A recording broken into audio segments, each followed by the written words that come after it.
in ISIS-controlled areas. So much of what we know about the terror group comes from their own propaganda materials. Here's a question. How would you feel if ISIS used your name and quoted you in a recruiting video? Well, it happened to my next guest, Michael Scheuer. It happened this week, and not for the first time, actually. Scheuer is a former intelligence officer for the CIA. He's also an author and blogger with some controversial opinions, but also a lot of fans, a few of whom apparently are a part of ISIS. He joins me now from Washington. Good morning.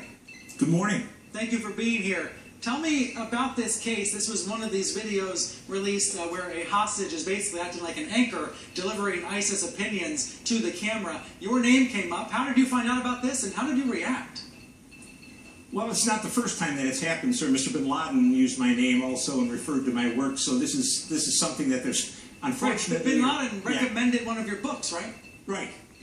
And what I've said recently is not a lot different from what I've been saying for more than a decade, that we're going to lose this war if we don't come to grips with what motivates the enemy. And basically that is all I've said, and it's certainly what ISIS was pointing to. That we have presidents, senators, congressmen in the last three administrations who have consistently lied to the American people about what this war is about.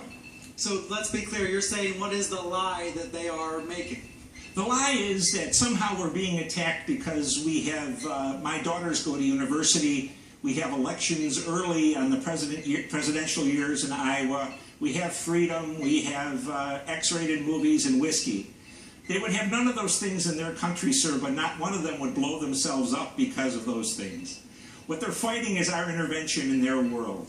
Our support, as we're supporting now, we're in a coalition with tyrants attacking ISIS.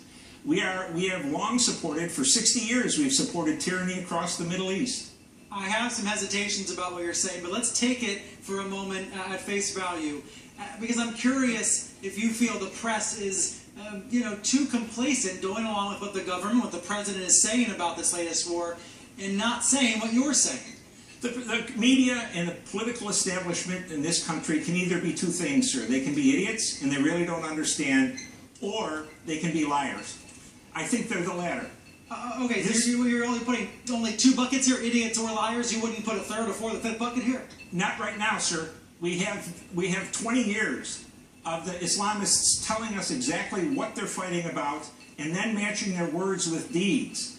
And we have 20 years of American presidents and most media people saying that, don't listen to them, we know better than they do what they're doing. They're narcissists, there's madmen, there's only a few of them, we'll take care of this problem. I'd like to think that me and my colleagues are not idiots or liars, but well-intentioned people who are trying our best. Would you maybe concede that? I'm not sure, sir. I followed Osama bin Laden for a long time, and there was only one of his dozens and dozens of speeches that was ever reprinted in the United States for the American public to read. That's actually very interesting, because I interviewed Amjad Chowdhury on the program last month. He was one of the men arrested in the UK earlier this week on suspicion of terror offenses. It was a tough decision whether we should have him on the program or not, but I thought it was important to hear what he says and how he says it.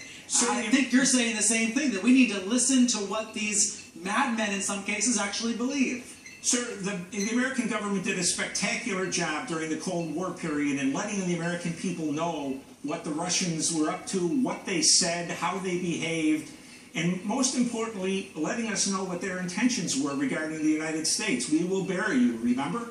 We have never been allowed to hear what the enemy says and have people in the United States off their own hook decide whether what the American politicians are telling them is true or whether we have something much greater to worry about.